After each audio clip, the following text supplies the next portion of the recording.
como su nombre lo dice, por la inflamación del cuello del útero. Tiene distintas etiologías, podemos clasificarlo entre las inflamatorias y las no inflamatorias, entre las que podemos destacar causas microbianas, generalmente por patógenos, que se producen en las infecciones de transmisión sexual, las que causan cervicitis o Chlamydia trachomatis, Neisseria gonorrea, Mycoplasma genitalum y Trichomonas vaginalis, también muchas veces el virus del herpes simple. Otros patógenos que pueden implicarse pues son los que están asociados a las vaginosis. Entre las causas no microbianas, como son los procesos inflamatorios o inmunes, está la sarcoidosis, enfermedades autoinmunitarias y la conjuntivitis. Y evidentemente los agentes químicos, muchas mujeres usan como jabones y desodorantes vaginales, espermicidas y hormonas sexuales. Dentro de su clínica vamos a encontrar generalmente un sangrado vaginal anormal en los momentos posteriores al coito o después de la menopausia o metrorragia. Puede encontrarse flujo de amarillento a verde, dolor en la pelvis, molestias al orinar o fiebre. Su diagnóstico pues va a depender si es a causa de alguna enfermedad de transmisión sexual, pero generalmente incluye un examen de vagina para poder observar los cambios patológicos y detectar la presencia de secreciones cervicales. Se realizan pruebas bacteriológicas, también de la secreción cervical y la colposcopía. El tratamiento igual es pues dependiendo frente a qué situación nos encontremos, generalmente cuando son porque lo más común es que sean por estas infecciones de transmisión sexual, pues se va a dar lo básico, acitromicina, 1 gramo por vía oral, en dosis única, o bien doxiciclina, 100 miligramos oral, 2 veces al día durante 7 días. Si nuestra paciente tiene un riesgo de padecer Neisseria gonorrea, pues se prefiere reforzar este tratamiento con ceftriaxona en dosis única.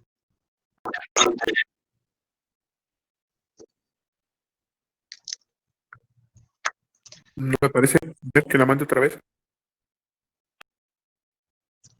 Bueno, también en las enfermedades del cervix vamos a tener lesiones traumáticas como los desgarros, las perforaciones, ulceraciones o elongación. Los desgarros generalmente son provocados por causas obstétricas, generalmente partos espontáneos, o bien por hiperdinamia de un aumento de la oxitocina o prostaglandinas mal administradas. La solución o el tratamiento es una traqueología, que es resecar básicamente los bordes y reconstruir el orificio cervical interno. Las perforaciones generalmente se pueden dar por los degrados o maniobras abortivas y provocan una estenosis o una oclusión. El tratamiento es repermeabilizar este canal cervical. La elongación se asocia generalmente a un prolapso y consiste en un alargamiento de la porción intravaginal del cervix. Muchas veces esta elongación puede pasar y salir por el cervix, pero cuando no hay un proceso de prolapso, el tratamiento es la extirpación del cuello. El pólipo mucoso endocervical es una acumulación benigna mucho más frecuente que es la formación que suele asomarse por el orificio cervical externo. Aparece generalmente entre los 50 años y en mujeres multípares. Se creen en 3 teorías de etiología, que son la infección crónica, un factor hormonal o una lesión vascular producida por estas. Suele presentarse como una pequeña masa alargada y redondeada, implantada generalmente en el canal cervical de superficie brillante y roja, y pues obviamente es mucho más rojo que el cervix. Sangran fácilmente. En la clínica podemos encontrar que se presenten metrorragias o leucorrea. Se debe realizar un diagnóstico diferencial con los pólipos endometriales, papiloma acuminado y miomas pediculados. El tratamiento es la extirpación, en la cual se va a sujetar este pólipo con pinzas, se le va a dar vueltas hasta que se desprenda, y si hay sangre, pues se utiliza la electrocoagulación. Y bueno, vamos a llegar al BPH, que pues es la enfermedad más importante del cervix. Y bueno, este BPH tiene una tasa de exposición que varía entre el 65% y el 100%. Esto me quiere decir que se convierte en una infección que es pues muy importante, es la más frecuente de hecho de las transmisiones de vía sexual. Se caracteriza por la capacidad que tiene de producir desde lesiones benignas hasta lesiones potencialmente malignas, como neoplasias y carcinomas invasivos. Hasta la fecha han sido descritos más de 200 genotipos de este VPH, aunque pues el número incrementa gradualmente, ya que constantemente estamos en introducción de tecnologías mucho más sensibles que pues nos hacen descubrir nuevos. Dentro de sus características morfológicas, son pequeñas partículas icosaédricas de ADN, pertenecen a la familia de los Papilloviridae del género papilomavirus. No tienen una envoltura y miden aproximadamente 55 milímetros, o sea, son muy pequeños. Dentro de su etiología vamos a tener que están compuestas por una doble cadena de ADN circular que aproximadamente tiene 8.000 pares de bases organizados en 8 marcos abiertos. Estas bases se forman en el genoma y están organizadas en una región de transcripción temprana que abarca del E1 al E7, eliminando al E3, que generalmente se presenta o está en otros puntos. Una región de transcripción tardía que está formada por los genes estructurales, el L1 y el L2, y una región controlada que es la región LSR. Bueno, taxonómicamente se han clasificado 5 géneros sobre la base de este virus. Los alfa, los beta, los gamma, los mupa y los nupa. Y cada uno de estos géneros en los que se han clasificado tiene sus manifestaciones clínicas. Ok. Su epidemiología radica en que en México tenemos 2 incidencias. Una en mujeres menores de 25 años o adolescentes, y vamos a tener una segunda incidencia en mujeres mayores de 65 años. Esto no pasa en los hombres. Generalmente en los hombres, pues tenemos a lo largo de la vida que disminuye. Según la OMS, tenemos 1.7 por cada 100.000 habitantes contagiados. Al año, 5.5 millones de casos nuevos se han presentado. Y llegamos a las tasas a los medios de contagio. Primeramente vamos a tener el contacto sexual, que evidentemente es el contacto directo con la piel o mucosas. La vía vertical de madre-hijo. Aquí también se ha implementado un poco el hablar de la transmisión por vía placentaria y los fomites que poseen genomas de VPH potencialmente infectantes. Los factores de riesgo que voy a tener para padecer VPH, pues es una conducta sexual. Generalmente se presenta y está en tablas diagnosticado que entre más joven se inicia la vida sexual activa, pues hay más riesgo de padecer VPH. La promiscuidad sexual, no utilizar los métodos de barrera e historias de ETS previas. Inmunodepresión, como son pacientes con VIH, susceptibilidades genéticas e inmunidad local comprometida en cervix por hábitos de tabaco.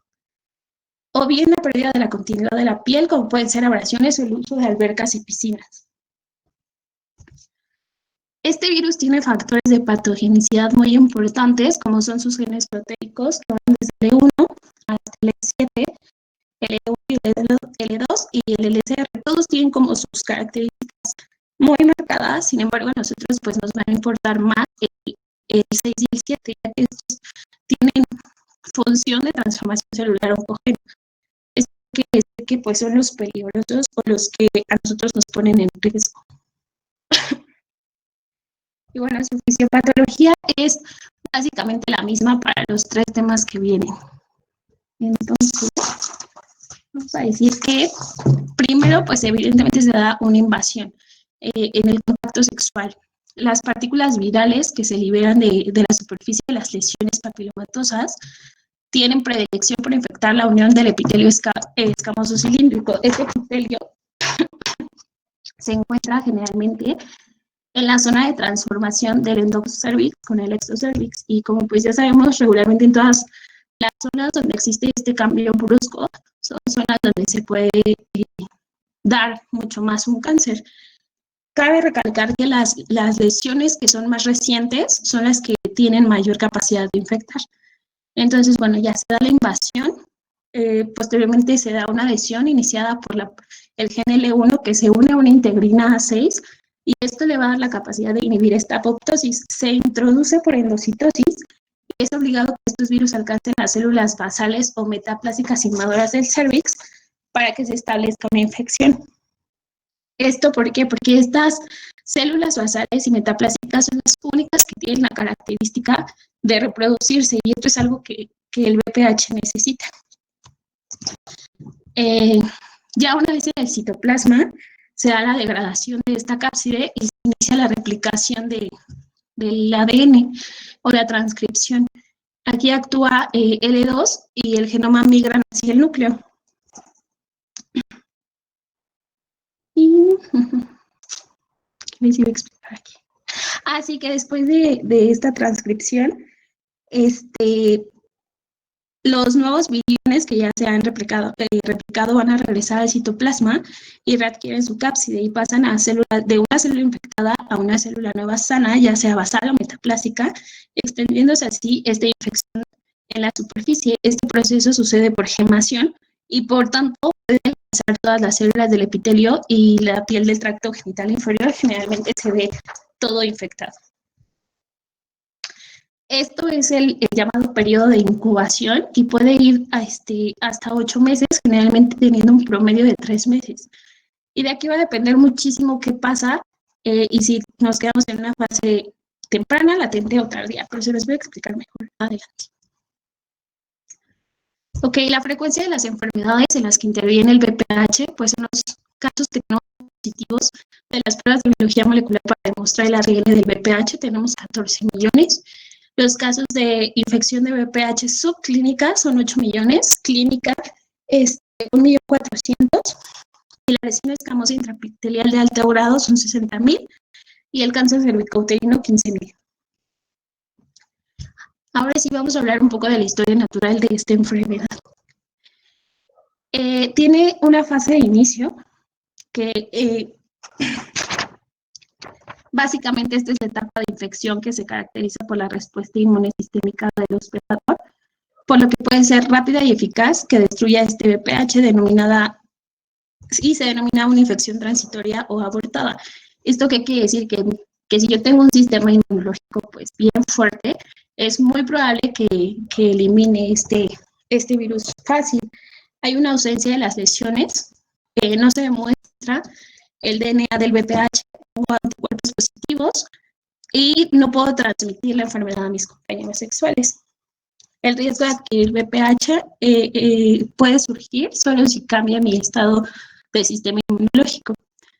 Y podríamos entrar después de esto, si esto no pasa, si mi sistema inmune está débil y el proceso infeccioso continúa aumentando la replicación y la diseminación de VPH por un periodo de incubación, se alcanza un estado de equilibrio en la que este virus queda súper bien instalado y entonces la infección se queda en una de sus dos posibles formas, que es la fase transitoria o la fase transformativa.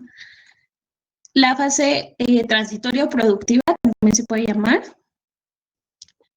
tiene diferentes manifestaciones que le identifican como latente, subclínica o clínica. Cualquiera va a tener una distinta evolución, sin embargo, solamente excepciones van a desaparecer ya espontáneamente. Y mi forma transformativa, en un tiempo variable pero largo, va a transformarse en una lesión precursora, que si se deja, pues va a evolucionar a un cáncer invasor. Esta tiende a transformarse, pero generalmente en las primeras etapas no se distingue de las formas subclínicas y clínicas latentes. Y bueno, hablando de la fase transitoria, tenemos que está, pues sí, clasificado en una infección clínica, una infección subclínica y una infección latente. En la infección clínica vamos a encontrar lesiones con morfologías visibles a simple vista y son exclusivas de esta fase de infección productiva. La prueba del DNA del VPH son positivas, los anticuerpos van a ser positivos y aquí existe una probabilidad de contagio. de infección subclínica, solamente van a estar visibles estas lesiones al aplicar ácido acético y generalmente con una ayuda de la magnificación obtenida por la colposcopía. El DNA BPH van a estar positivos a virus oncogénicos y no oncogénicos. Vamos a tener anticuerpos positivos y probabilidad de infectar. Y la infección latente, pues no vamos a tener manifestaciones ni clínicas ni subclínicas. Generalmente vamos a tener una colposcopía y una citología y biopsia negativas. Sin embargo, vamos a tener pruebas de DNA BPH positivas, anticuerpos positivos y sí existe la posibilidad de infectar. Generalmente tenemos un tiempo de 24 meses.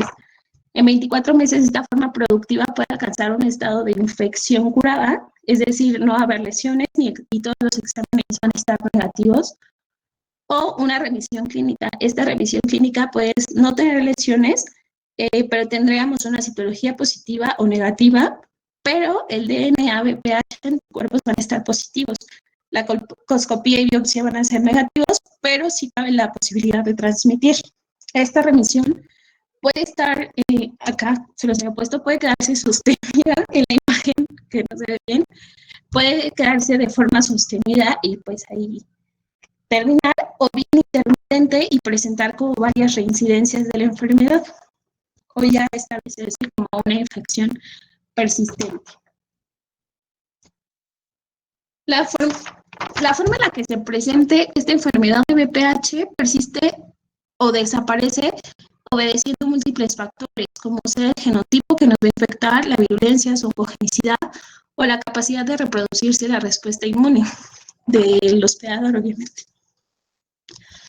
Para las manifestaciones clínicas, pues nos tendremos que enfrentar a ver qué tipo qué genotipo de BPH fue el que se introdujo. En hábitat, generalmente 16 son los más peligrosos ya que son los oncógenos y nos pueden dar manifestaciones cutáneas, genitales o orales. Dentro de los síndromes cutáneos vamos a tener verrugas vulgares por BPH, que puede ser en manos, dedos y uñas. Son lesiones papulosas de aspecto vegetante que miden de 1 milímetro a 1 centímetro. O bien nos podemos presentar verrugas plantares, que pueden ser en pies, son lesiones solitarias que miden de 2 milímetros a 1 centímetro, son elevadas y son hipercrónicas. Verrugas planas, que son en manos, que pueden ser pequeñas, irregulares, populares, hipercrónicas y pueden presentar prurito o verrugas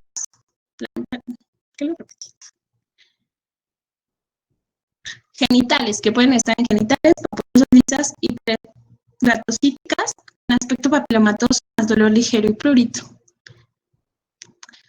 Y pues aquí les puse unas imágenes de los síndromes cutáneos, generalmente son provocados por serotipos 2, 4 y 6.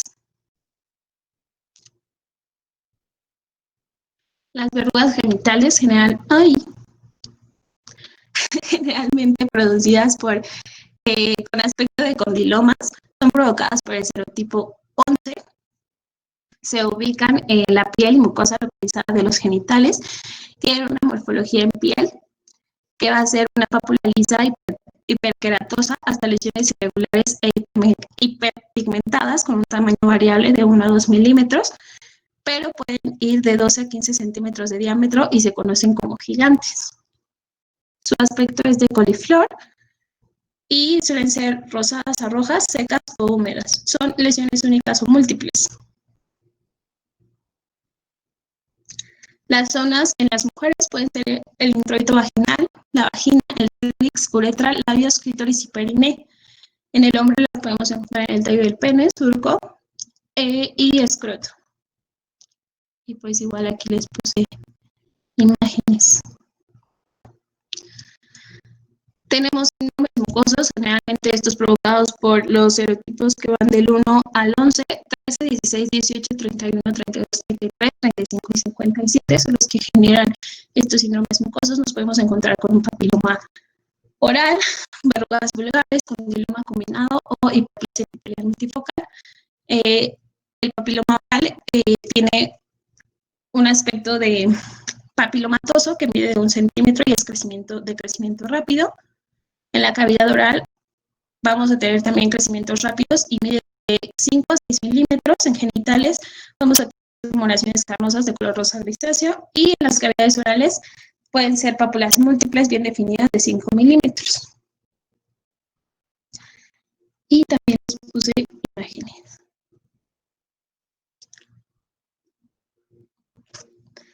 Ok, para su diagnóstico, pues generalmente cuando tenemos estas verrugas que son visibles, pues se establece un diagnóstico clínico, un diagnóstico por DNA de BPH o una citología, que es el estudio del Papa Nicolau.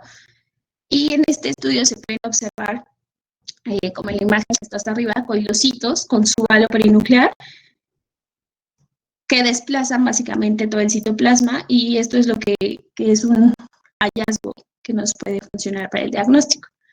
La biopsia se realiza si se sospecha de una lesión escamosa de alto grado, en vulva y vagina, donde la enfermedad intraepitelial es multicéntrica. Las lesiones aplanadas deben ser cuidadosamente valoradas bajo magnificación, y en caso de tener duda, las biopsias pueden presentarse rojas y pigmentadas. Cuando es un condiloma aplanado y único, se localiza en la forma de transformación, se hace un diagnóstico diferencial con la lesión escamosa de alto grado. Y por último, por inmunocitoquímica. Tenemos técnicas de biología molecular que nos ayudan para demostrar el ADN de este BPH. Generalmente se usa la hibridación in situ. ¿Cuál es la utilidad de estos métodos de diagnóstico, o cuáles son los métodos de diagnóstico más bien usados? Pues la inspección visual, como ya se los había dicho, la colposcopía, citología y serología. El tratamiento en mujeres asintomáticas, pues, es cambiar el estilo de vida sexual, sobre factores de riesgo, como es el tener múltiples parejas sexuales.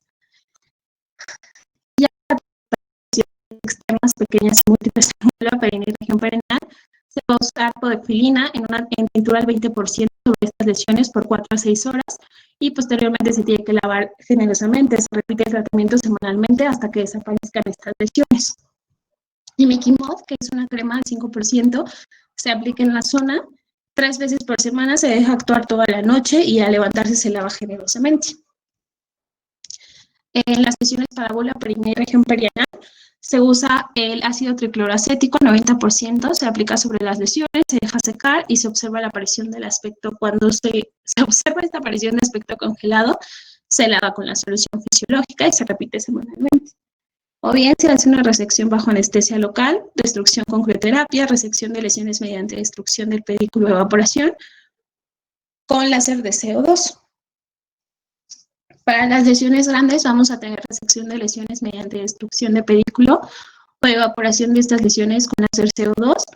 Y para las lesiones de vagina y cervix se va a usar ácido tricloroacético, igualmente al 90%, con las mismas indicaciones de antes, o una electrofulguración, que es básicamente usar la energía calórica para quemar estas verrugas. El tratamiento sigue siendo con el manejo de la pareja sexual. Se trata exactamente igual, con los mismos medicamentos, y pues es muy importante que se establezca este manejo de la pareja sexual. En pacientes inmunodeprimidas son los mismos tratamientos, pero con tiempos más largos. Para prevenir, pues evidentemente el uso del condón, cambio de vida sexual, un aporte diario de antioxidantes, esto es para favorecer el sistema inmunitario, la vacuna del VPH. En México existen 2 vacunas, bueno, no que existan, sino que se aplican. La vacuna cuadrivalente, que contiene los serotipos 6, 11, 16 y 18 para prevenir el cáncer cervicuterino, verrugas genitales y otros tipos de cáncer, como vaginal, vulvar y anal. O bien la vacuna bivalente, que contiene solamente para los serotipos 16 y 18 para prevenir el cáncer. Se maneja un esquema de 3 dosis. Después de la primera dosis, 2 meses después se hace la segunda dosis, y 6 meses después de la primera dosis se da la última dosis, y básicamente esto cumple con el esquema de vacunación. Hay varios estudios que nos revelan que no se necesita otra dosis, porque otras dosis de esta vacuna, porque pues no hay como estudios que demuestren que que necesitemos más refuerzos que estos. Y bueno, entraríamos a la neoplasia intraepitelial cervical. Se conoce como neoplasia a las lesiones premalignas cervicales en las cuales se observan células displásicas en el epitelio con actividad nuclear y citoplasmática. Es una condición potencialmente reversible, incluso de manera espontánea.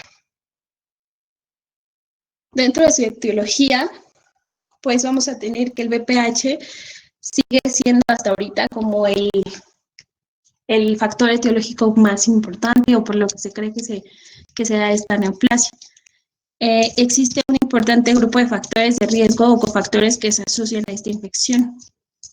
Esencialmente, tenemos que fijar la atención en los oncogenes, que son el 16, 18, 31 y 45, ya que estos producen más del 90% de los tumores, y el PPH16, pues es el más importante.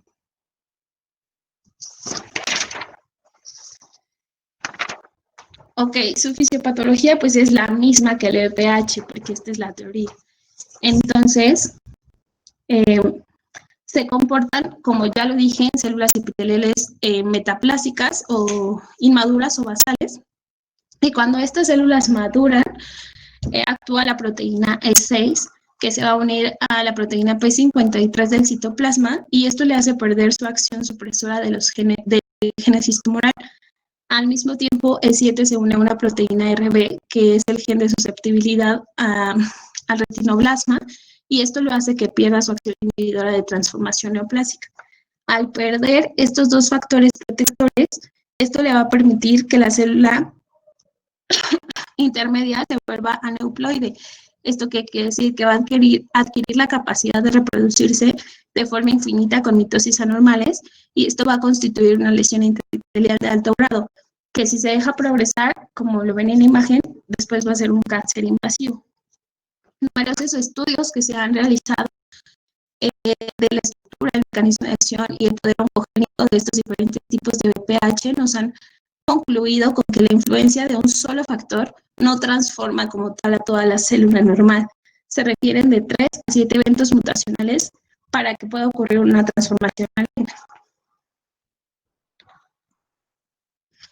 Hay una clasificación que lo va a hacer NIC1, NIC2 o NIC3. Esta clasificación de NIC1 nos habla de células con diferenciación alterada, que van a tener una afección solamente del tercio inferior del epitelio. El 60% van a experimentar una regresión espontánea y el 15% va a experimentar una progresión. En la NIC2 van a ser ya células indiferenciadas con displasia moderada que afecta a los 2 tercios inferiores. El 50% experimenta una regresión y el 50% progresa. Y el NIC3, que son igualmente células indiferenciadas, pero esta ya es considerada una displasia severa. Afecta más de 2 tercios del epitelio, el 80% progresa y casi ninguna experimenta una regresión. Se asocia al carcinoma in situ, que es el principal precursor del cáncer cervicouterino. Histopatológicamente, pues esta es la forma en la que se clasifican. Esto con la finalidad de estandarizar conceptos. Sin embargo, se ha hecho otra clasificación que solamente los clasifica en lesiones escamosas de bajo grado y lesiones escamosas de alto grado. NIC1 está en las bajo grado y NIC2 y 3 en alto grado. Los factores de riesgo, pues son los mismos. Una vida sexual con inicio de edad temprana, promiscuidad, hombres de riesgo. ¿Por qué les pongo esto de hombres de riesgo? Pues bien, cuando se produce una eyaculación intravaginal, los espermatozoides ascienden rápidamente a través del canal endocervical y una buena cantidad de ellos se deposita en los pliegues mucosos de las glándulas cervicales cercanas a esta unión escamocilíndrica, donde precisamente se desarrolla el mayor número de las neoplasias. Y pues sí, o sea, básicamente se alojan ahí estos virus, o sea, obviamente un hombre portador, estoy hablando de un hombre portador, y es un riesgo. Las mujeres multíparas, el acto de fumar, ya que se asocia a la aparición de cáncer por los componentes del humo procedentes de la combustión del tabaco que tienen acción carcinogénica. Se atribuye a la nicotina y cotinina. O bien factores hormonales, que son los usos de anticonceptivos orales por más de 5 años. Generalmente suelen ser asintomáticas.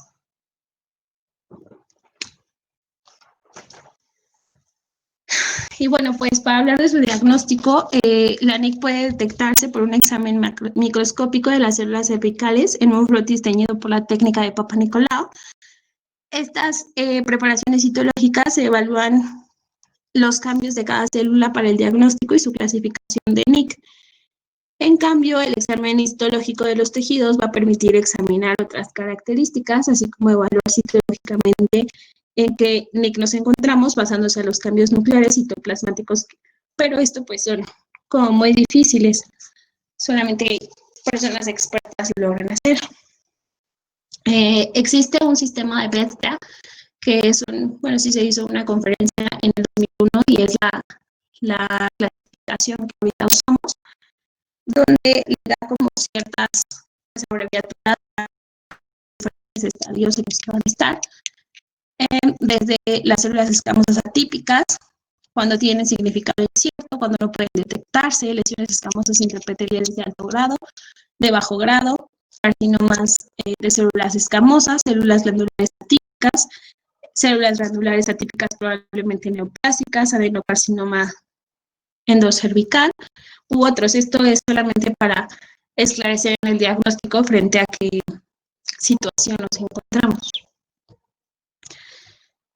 Y bueno, ya, si tenemos una citología positiva, se va a realizar una colposcopía. Si esta es positiva, se va a realizar una biopsia y vamos a estandarizar en qué neoplasia nos encontramos. Si es una de alto grado o una de bajo grado. Si es una de bajo grado, se va a realizar crioterapia o láser y se va a ir a observación. Y si es de alto grado, pues se va a realizar una conización. Angie nos había enseñado en la primera expo lo que era una conización. El tratamiento para NIC1 pues es simplemente seguimiento, ya que como se los dije, tiende a regresar sola. Para NIC2 y NIC3 pues es crioterapia, electrofulguración, terapia láser, conización, excepto en mujeres embarazadas y mujeres jóvenes. En ellas se tiene que dar también seguimiento. Y bueno, entraríamos al cáncer.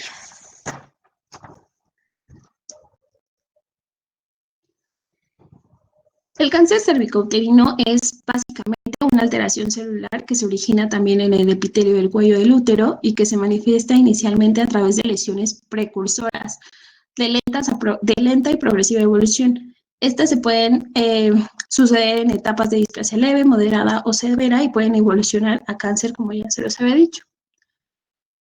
Hay una base de evidencia de la International Agency for Research on Cancer que ha clasificado los genotipos de BPH en carcinógenos en el grupo 1, probable y posiblemente carcinógenos en grupo 2A y 2B y no clasificables en cuanto a su carcinogenicidad en el grupo 3. Los BPH más importantes carcinógenos van a estar ubicados en el grupo 1, como son el BPH 16, 18, 31, y etcétera. Pero los más importantes son el 16 y el 18. Ay. Ok, es la segunda causa de muerte en México. Antes era creo que antes del 2005, si no me equivoco, era la primera causa. Ahorita la primera pues es el cáncer de mama. Según datos de la OMS, 11%, tenemos una incidencia del 11% por cada 100,000 habitantes. Los factores de riesgo pues son mujeres menores de 30 años sin antecedentes de control citológico, mujeres inmunocomprometidas o mujeres que utilizan anticonceptivos orales por más de 5 años. Haber tenido BPH, haber tenido alguna ETS, la actividad sexual de riesgo o bien el tabaquismo, por lo que les había explicado. El cáncer se va a dividir en subtipos histológicos. En el de células escamosas, que va a ser el más común, un 75%, y puede ser queratinizantes o no queratinizantes. seguido por el adenocarcinoma. También puede haber un carcinoma cervicouterino mixto, tumores cervicouterinos u otros. La clínica, generalmente la clínica que me va a presentar un cáncer es un sangrado intramenstrual, sangrado postcoidal, sangrado postmenopáusico. Tenemos una apariencia anormal del cervix, entonces ahí es donde podemos sospechar de malignidad con los datos anteriores.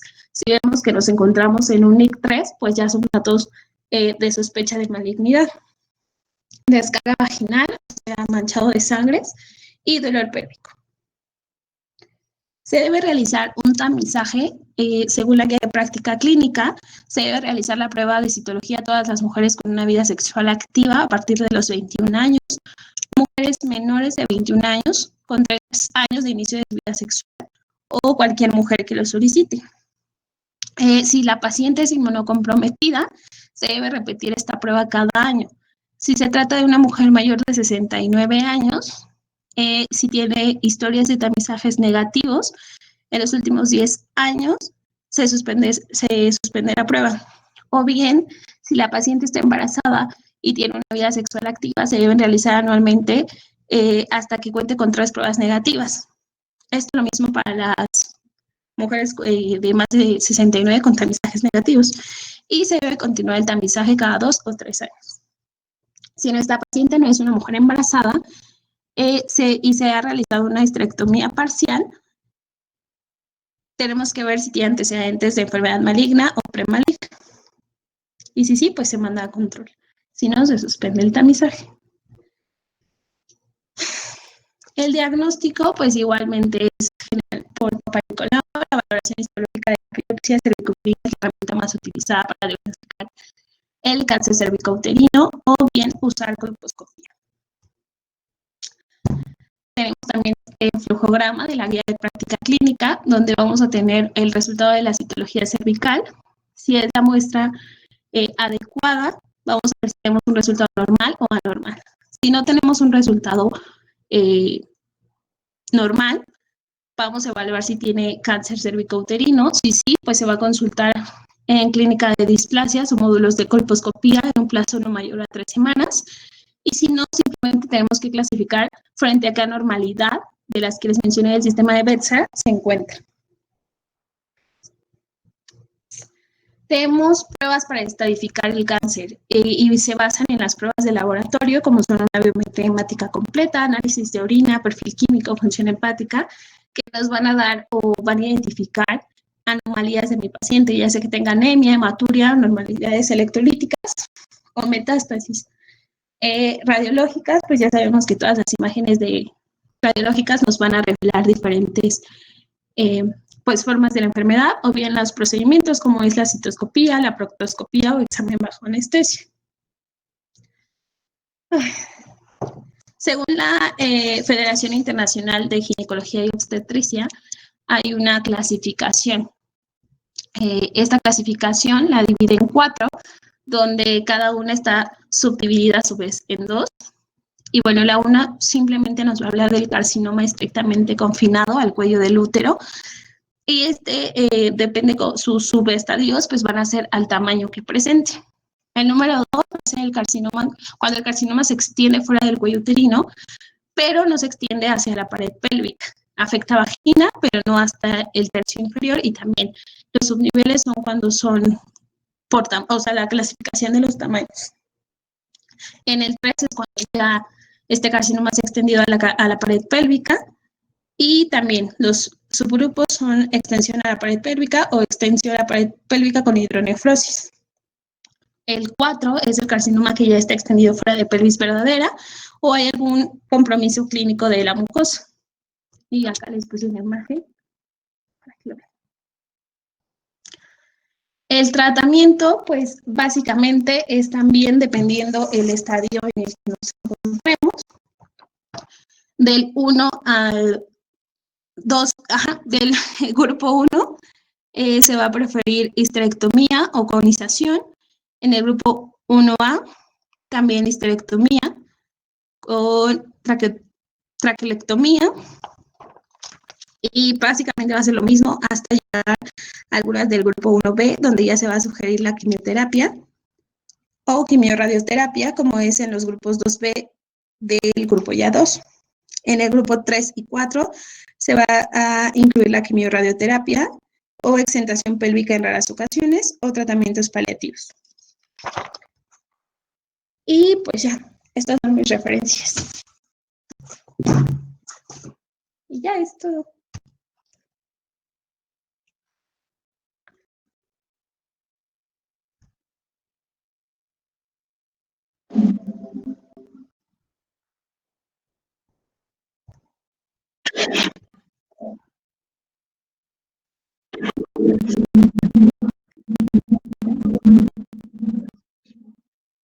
No te escucho, ¿la qué?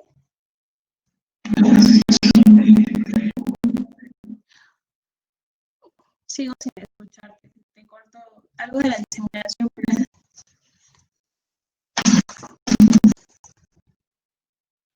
¿Qué te repito?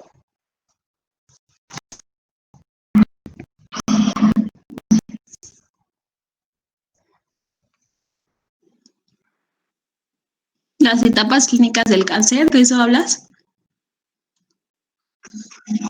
Ok. Bueno, la Federación Internacional de Ginecología y Obstetricia clasificó en 4 etapas al cáncer, dependiendo de la región que están abarcando. La etapa 1 solamente es cuando abarca al cuello uterino y tiene subclases. Esta solamente es para ver el tamaño que ocupa este. La etapa 2 es cuando ya se extiende fuera del cuello uterino, pero no alcanza la pared pélvica. El 3 ya el carcinoma se extiende a toda la pared pélvica y en el 4 se extiende fuera de la pared pélvica verdadera. Y ya.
Bueno, Arlet, yo no tengo ninguna duda. No sé, alguien de mis compañeros quiera decir algo.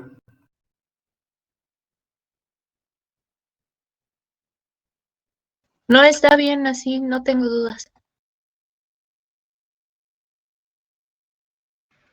Yo tampoco tengo dudas.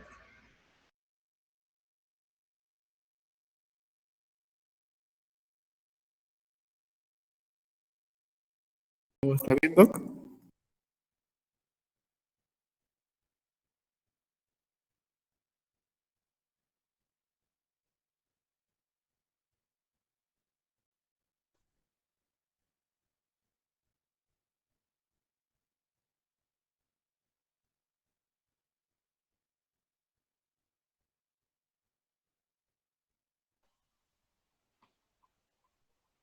¿Sí me escuchan?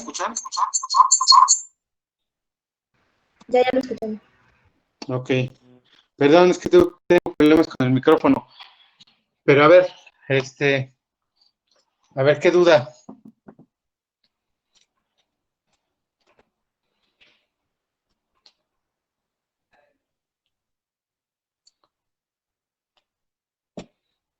¿Qué duda tienen? Doctor, yo sí tengo, pues, no una duda, sino es como una inquietud, A ver, dime. porque, bueno, como ya nos comentó nuestra compañera, pues tiene un alto grado de incidencia, ¿no? Y no entiendo el por qué, se me hace ilógico si existe la vacuna para prevenir la enfermedad o qué es lo que estamos haciendo mal o como, pues sí, como promotores de la salud, no me queda claro esa parte. Ok. Esa parte es muy importante, lo que acabas de mencionar. ¿Y de qué nos habla esto? De que México como país, pues no estamos aplicando las políticas públicas encaminadas a eliminar este tipo de enfermedades. Ustedes recuerdan hace algún tiempo que existía el programa Prospera. ¿Sí escucharon hablar de él? Sí, doctor. Sí, Ok. Doc. Bueno, es un programa que a través de las administraciones le han venido cambiando los nombres. Inició por allá de la administración de Salinas de Gortari, el programa de solidaridad, y a partir de ahí le empezaron a cambiar los nombres. Pero ¿cuál era el componente del programa Prospera? Tenía un componente de salud en el que las pacientes pues tenían que ir cada 6 meses a los centros de salud a realizarse su Papá Nicolau y a realizarse su exploración de mama.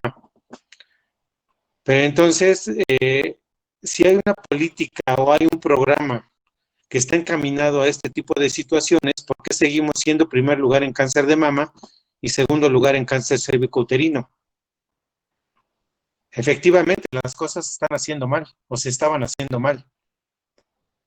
Porque en primer lugar, la gente que estaba tomando los Papá Nicolau o haciendo las exploraciones, pues tal vez no tenía la capacidad para poder hacer una toma adecuada. En muchos lugares, ¿qué hacían las señoras? Pues con tal de que el personal de salud les firmara su cartilla o que corroboraran la asistencia y que les pudieran dar los apoyos económicos. Pues le pagaban para que les firmaran, ¿no? O sea, la corrupción se debe hasta en el sector salud. El hecho de que tú como paciente vas y a la enfermera o al médico le dices, te voy a dar 50 pesos porque me firmes, y por lo tanto yo me evito tomar una muestra o me evito hacer una exploración de mama. Y al final del día, bueno, pues si son 10 personas que vienen, pues me van a dar 50 pesos, al final del día son 500 pesos, ¿no? Entonces nos damos cuenta que la corrupción existe pues a todo nivel y son situaciones que tenemos que ir eliminando. Nosotros como personal de salud no podemos permitir eso. Entonces las políticas públicas pues no funcionan o no se están evaluando, no se están supervisando adecuadamente y por lo tanto seguimos con una alta incidencia de cáncer de mama y cáncer cervicouterino. La vacuna, evidentemente que pues tiene que ver con el hecho de que es una vacuna que se distribuye en cierto grupo de edad de las pacientes, ¿sí? pero desgraciadamente el desconocimiento de las personas, la ignorancia, el nivel educativo, lo que ustedes decidan o consideren, pues influye. Porque ustedes hagan una encuesta ahora que van a comunidad y pregunten a las señoras quién sabe en relación a la vacuna del virus del papiloma. O más claro el ejemplo. ¿Cuántas mujeres hay en este grupo ahorita? ¿Cuántas son ustedes?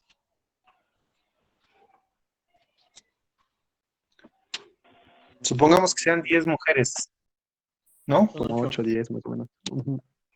¿Cuántas se han vacunado? Yo, Yo también. ¿Quién dijo yo? yo, Arlet. ¿Quién más? Yo también. ¿Nadie más? Yo, Sí, Ana yo Maris. también. 3. Yo también. 3, Yo 4, también, Marbella. 5.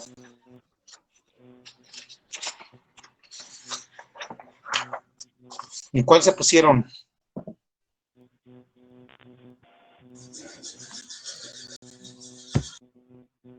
Nada más la que ponen a los 11, no es cierto, en quinto de primaria y después una segunda dosis y ya fue todo. Ok, ustedes son 10 mujeres en este grupo. Y solo 5 se vacunaron. ¿Y el resto? Entonces imagínense que ustedes son un grupo que están cursando una licenciatura. Ahora imaginen la población en general. Del grupo de 10, pues solo el 50%. La población, ¿cómo será? Pues menos del 10%, yo creo, ¿no? Si ustedes aplican una encuesta en la comunidad, van a ver que no llega ni al 10%. Pues es muy poco, ¿no? Tenemos que trabajar más en esta parte de la prevención. Pues saber de los virus del papiloma humano y poder orientar adecuadamente a la población. No sé si alguien tiene alguna duda más o algún comentario. Yo sí tengo un comentario. Gracias, Doc. ¿Quién eres? Angélica, A ver, dime. conforme a lo que acaba de comentar de lo de la vacuna, Sí. hay veces que el sector salud ya no quiere volver o no quiere dar la dosis porque se les ha pasado la fecha o algo así. Entonces, yo he visto así en la población de aquí donde vivo, que hay muchas mamás pues que tienen a sus hijos en sexto de primaria, que es cuando lo aplican, y por ejemplo pasa un día y ya no la quieren aplicar, y van al centro de salud y le dicen a las personas, es que esa vacuna la tenían que aplicar en la escuela, ¿por qué no se la aplicaron? Entonces, pues es ahí como que las personas dejan pasar eso. Y luego para conseguir la vacuna, pues sí está muy complicado. Hay veces que pues va con, por ejemplo, con ginecólogos o con algún médico que pueda proporcionarles la vacuna y pues sí está cara. Entonces, pues es eso, tanto que hay descontinuidad, o por así decirlo, un malentendido en lo que es la aplicación de vacunas. Y por eso yo he visto aquí en mi población que pues es eso principalmente. Por eso no se dan esa dosificación de vacunas. Sí, aquí Sí, de tenemos hecho, aquí tenemos que trabajar más con la población, concientizar de que pues tiene que acudir los días que en este caso están planeando ahí en las comunidades, ¿no? Hay que considerar la red de frío. Entonces, pues es trabajar con la población. Esto es multifactorial, pues influye en los pacientes, influye el personal de salud, todo mundo influye para que en realidad la paciente pueda cumplir con el esquema de vacunación. Ahora, desgraciadamente, pues tenemos poca información como población en general, tenemos poca información con esto. o a veces no queremos hacer caso a la información que nos está dando, pero pues es hablar en relación a costos de la salud. Yo creo que nuestros gobiernos paternalistas pues nos hacen daño en función de que pues todo le dan a la población. Y la población se acostumbra a que todo debe ser gratis, que yo no debo pagar nada. Y eso es un factor que influye mucho. Desgraciadamente, un esquema de vacunación para una paciente, pues a lo mejor le salen 5,000 pesos, ¿no? Si nosotros traducimos o comparamos costos en relación a la atención médica que pueda requerir una paciente con virus del papiloma humano, o los costos que implica atender a una paciente con cáncer, pues 5,000 pesos no son nada. ¿Estamos de acuerdo? ¿Cuánto les cuesta una sesión de láser o una crioterapia o simple y sencillamente dentro del protocolo de estudio de las pacientes? Pues aparte de la colposcopía, la biopsia y la captura de híbridos, ¿cuánto nos cuesta? Pues nos cuesta más de 5,000 pesos. Pero ahí, bueno, pues como ya estamos enfermos, pues ya lo tenemos que hacer porque pues ya no hay de otra, ¿no? Cuando la prevención nos pudo costar 5,000 pesos, hay familias que echan la casa por la ventana en los bautizos, en los cumpleaños, en todo menos en salud. Pues es cambiar la forma de pensar de las personas, ¿no? ¿Qué ocurre ahora con las mujeres embarazadas? Pues el gobierno no te cobra nada por la atención obstétrica. ¿Qué hacen las mujeres? Pues se embarazan, ¿no? Y en lugar de ahorrar y atenderme, llevar un buen control del embarazo, pues mejor ahorro para el bautizo, mejor ahorro para quedar bien con otro tipo de gentes que pues de alguna manera pues no me va a generar ningún beneficio a mí. Entonces es ir cambiando esas formas de pensar de la población, pues para cambiar esto, ¿no? ¿Qué ibas a comentar, Noemí?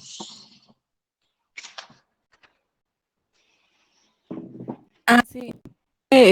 Yo tampoco tengo la vacuna porque de hecho a mí ya no me la quisieron aplicar. Yo iba en sexto de primaria y cuando empezaron con la aplicación de vacunas era solamente para quinto y pues en este caso mi mamá habló con quienes estaban aplicando la vacuna para que me la aplicaran, pero prácticamente dijeron que no. Y en sí a todo mi grupo de niñas en ese año no les aplicaron la vacuna.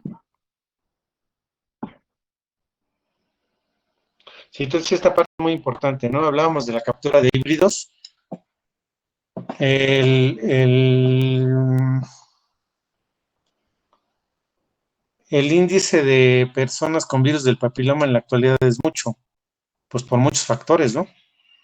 Porque las mujeres inician o los hombres inician relaciones sexuales a temprana edad, por la promiscuidad, por las múltiples parejas sexuales, pues esto incrementa el virus del papiloma humano. Entonces, hablábamos de la colposcopía y hablábamos de la captura de híbridos, pues es muy importante saber qué tipo de virus tiene la paciente. Aquí ya hablamos de 3 tipos de virus, los de bajo, los de mediano y los de alto riesgo, ¿sí? Si, un ejemplo, alguna de ustedes tuvieron virus del papiloma humano, le mandamos hacer una captura de híbridos y nos reportan que tienen virus de bajo, ¿no? ¿Qué tenemos que hacer? Pues vacunarlas, ¿no? Porque son mujeres jóvenes, son mujeres que sexualmente están activas y que en algún momento de su vida pues pueden adquirir un virus de alto riesgo y entonces cambiar el pronóstico o adquirir la enfermedad del cáncer cervicouterino si no se da un seguimiento adecuado. Entonces, aún las pacientes con enfermedad, pues las podemos vacunar. Aún en nuestra consulta, pues podemos seguir recomendando la aplicación de la vacuna a las personas que pues ya no caben dentro del grupo de edad para el que está destinado el programa, pero que sí representa un riesgo por la incidencia del virus el hecho de que ustedes pues se tuvieran que vacunar, ¿no? ¿Alguna duda más? ¿Algún comentario de alguno de ustedes? Yo sí, doctor. Sí. En este caso, en la población infantil, cuando tienen verrugas o ay, se me olvidó, o ¿cómo se llama? Condilomas. Mezquinos y todo eso, Ah. ajá, ¿esos niños están infectados? ¿O salen por otro No, tipo de cosas? Porque recuerden que hay más de 100 virus del papiloma humano, ¿sí? Entonces, pero también esos mezquinos, pues es otro tipo de virus. Bueno, es un virus del papiloma, pero no nada tiene que ver con los que se transmiten por contacto sexual.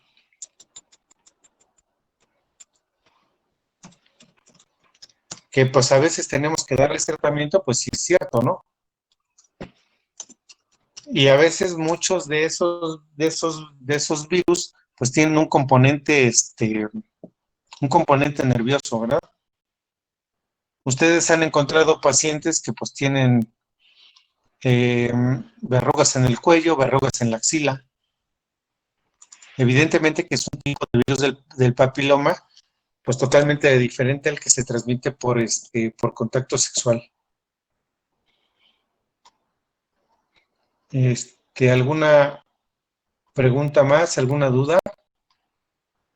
Yo sí, pero es como en general de las enfermedades que hemos estado viendo. A ver, dime. Porque en todas se menciona constantemente un factor de riesgo, el uso de anticonceptivos por más de 5 años. Quería saber como por qué razones.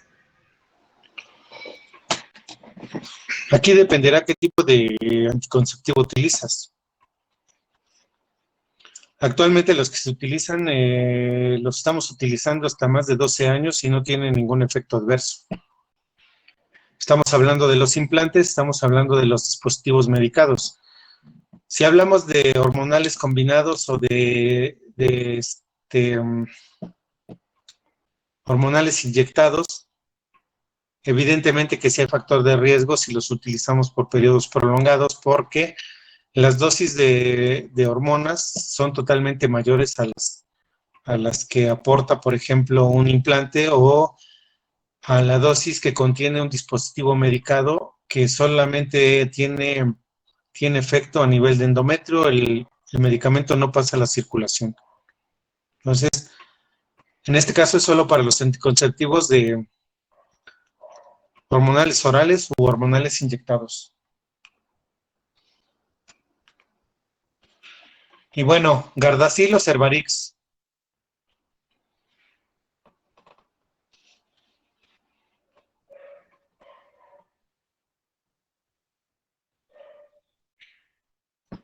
¿Cuál de las dos?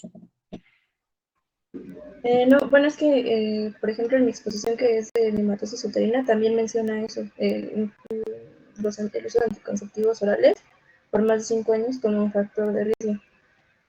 Pero hablando de orales o de inyectados. De orales. Así es. Pero bueno, hablando de vacunas, entonces, Cervarix o Gardasil, ¿cuál?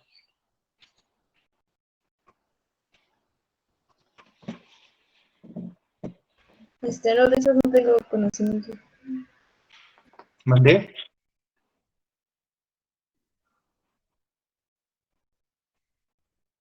Gardasil, ¿no?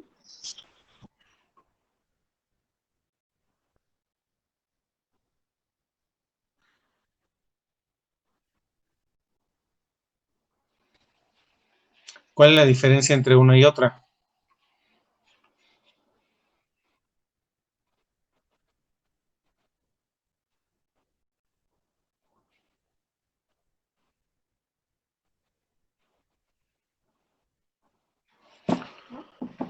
Eh, 6 y 11, los virus 6 y 11 pues tienen que ver con cáncer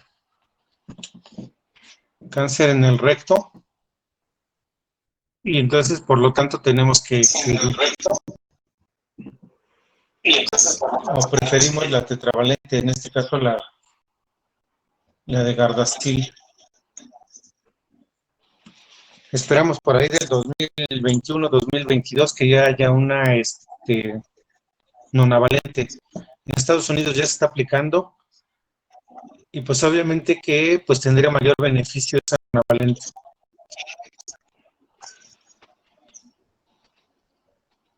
Clasificación de Bethesda.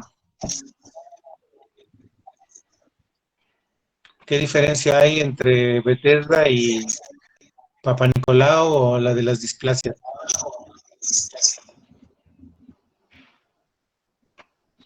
¿Tienen claro las diferencias entre una y otra?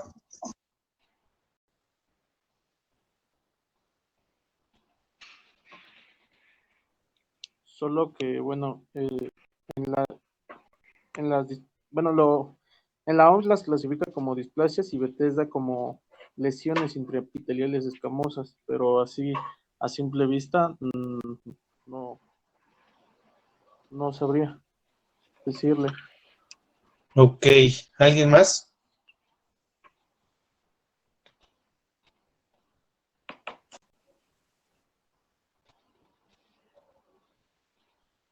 La clasificación de Richards la toma como neoplasias intraepiteliales cervicales.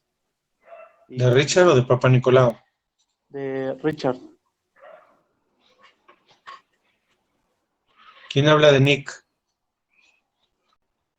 Richard. Nick 1, Richard. Nick 2, hasta cáncer invasor. ¿Y Papa Nicolau?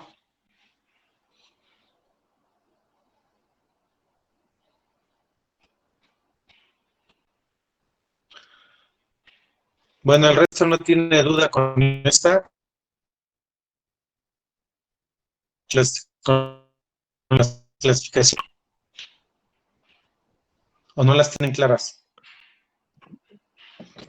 No sé. ¿Cuál sería la diferencia?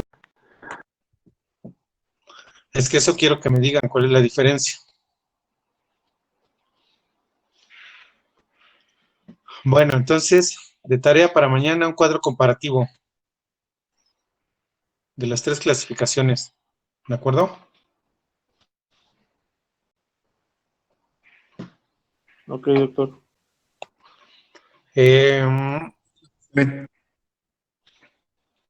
¿Alguna duda más? ¿Algún comentario?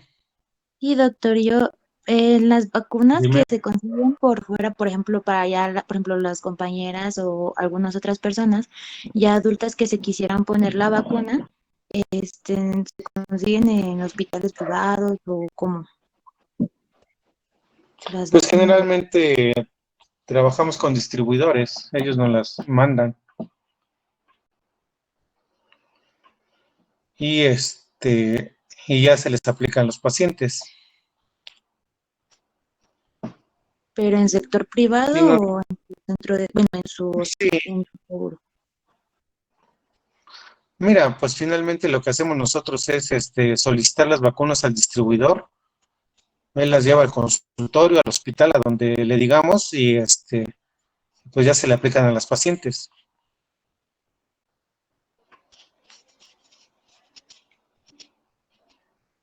¿Sí, Marbella?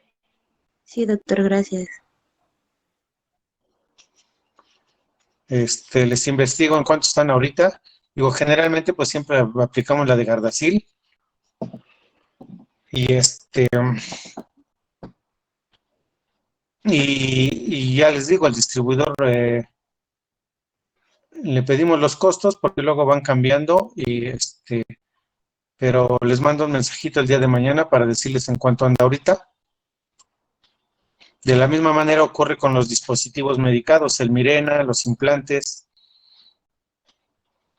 Hay un dispositivo que es para mujeres nulíparas, que también es un dispositivo medicado, que de la misma manera con los distribuidores los conseguimos, ¿no? Solo te lo venden solo lo venden al médico. No lo encuentras en ningún otro lugar. Estamos hablando de Mirena, estamos hablando de Cailena y estamos hablando de Implanon. Evidentemente que son cosas que ustedes tienen que saber porque pues también van a ser médicos y van a tener pacientes y pues les van a preguntar, ¿no? ¿Cuánto cuesta un dispositivo? ¿Cuánto cuesta un implante? ¿Cuánto cuesta una vacuna? ¿De acuerdo? Sí, doctor. ¿Alguien más? Yo tengo una pregunta, doctor. Dime. En el tratamiento de lo que es BPH, en lo que son verrugas y todo lo que se manifiesta, primero se tiene que dar lo que es ¿cómo se llama? Imiquimod, y después lo que es se me olvidó el nombre. Ahorita le digo, la podifilina. O sea, primero es imiquimod y después podifilina, y si no se hay una resolución de lo que es esto, ya se va con lo que es pues con el tratamiento quirúrgico como tal, Bien, aquí o se dependerá de dan cada en paciente. conjunto. Aquí dependerá de cada paciente, ¿sí? Ah, ok. Porque a veces te llegan las pacientes con muchos condilomas en la región perianal o en la vulva y que obviamente estéticamente pues son bueno, no son acordes, ¿no? No se ven bien, vamos. Y eso a ustedes como mujeres pues les genera problema, ¿no? El tener lesiones. Entonces a veces las pacientes deciden, no, pues sabes qué, yo prefiero que me los quites. Y pues lo que hacemos es quirúrgicamente quitarlos, ¿no? También de la misma manera tenemos que considerar si es un condiloma que está muy grande, pues lo ideal es hacerlo quirúrgicamente. Si son pequeños condilomas, pues podemos iniciar con podofilina, podemos iniciar con el imiquimod, no hay ningún problema. Ya aquí dependerá de la experiencia que tú vayas desarrollando con cada medicamento. Porque recuerden que los medicamentos todos son diferentes para los pacientes. Entonces, habrá quien le funcione perfectamente la podofilina, habrá quien le va a quemar la podofilina y pues vamos a preferir el imiquimod. Entonces dependerá de esa situación, ¿no? Lo que nosotros vamos a elegir. Pero estamos hablando de los condilomas, pues que son visibles, ¿no? ¿De acuerdo? Sí, sí. Ok, muchas ¿Alguien gracias. más? ¿Alguien más?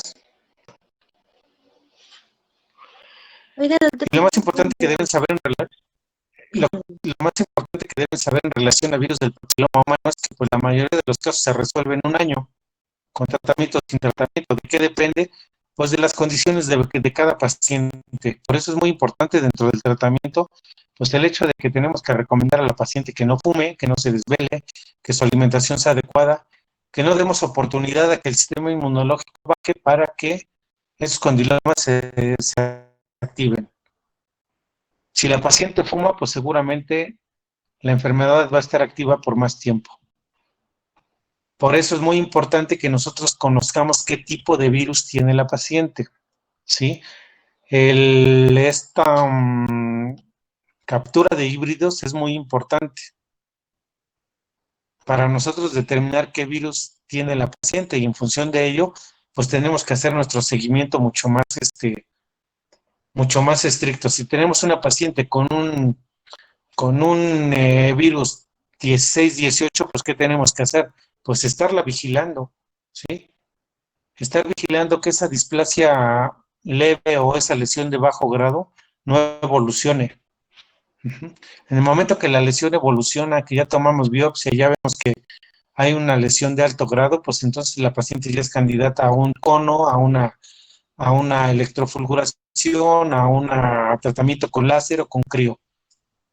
¿De acuerdo? La paciente que tiene una displasia leve, pues solamente es vigilancia, no tenemos que hacer ningún procedimiento para poder eliminar esta enfermedad.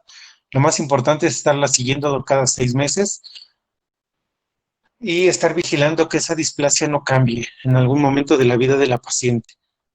Pero es muy importante, pues aquí concientizar a la población de que pues hay que vigilarse, que hay que estarse revisando.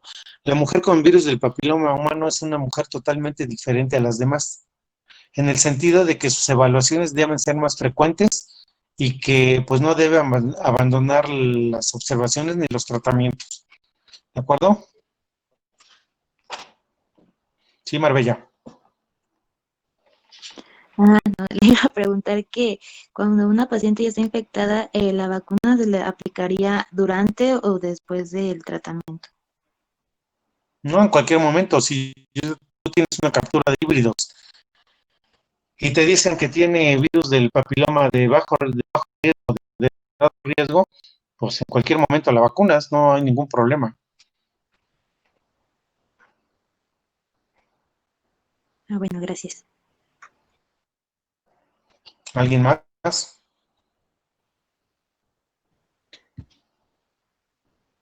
Y por ejemplo, por ejemplo, una paciente que tiene, bueno, ya tiene como tal lesiones y se lleva a cabo una crioterapia, ¿esta crioterapia se tiene que llevar conforme a que desaparezcan o no? Bueno, o sea, ¿se tiene que estar dando esa todas las sesiones o tiene que haber un tiempo establecido de sesiones? No, solo es una sesión de crioterapia. Finalmente, ¿dónde tenemos el problema de la displasia?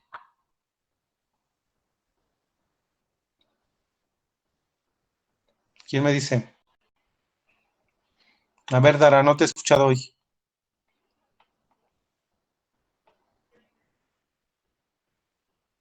¿Sí está o no está? Doctor, sí estoy presente. A ver, Ujú. no te veo. Ay, es que no tengo, mi cámara no prende, doctor. Una disculpa. Bueno, ¿dónde está Este, el problema? Dime. em, pues está en la vulva, ¿no? Bueno, en el cervix, en el ¿En cervix, dónde? ¿En dónde? en donde.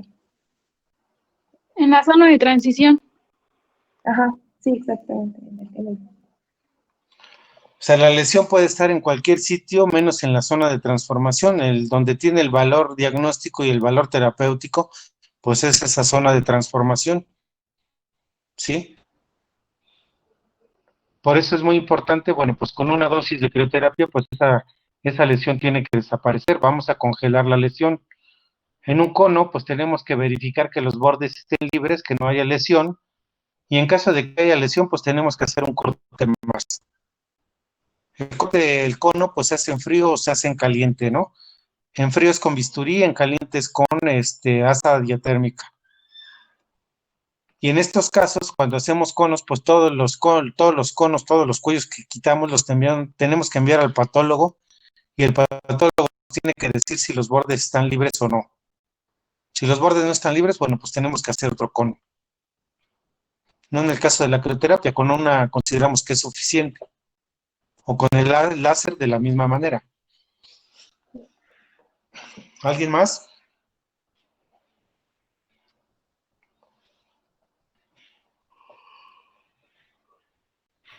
No, doc. Bueno, entonces no olviden mañana su cuadro comparativo. Sí, doc, está bien. Sí, gracias, doctor.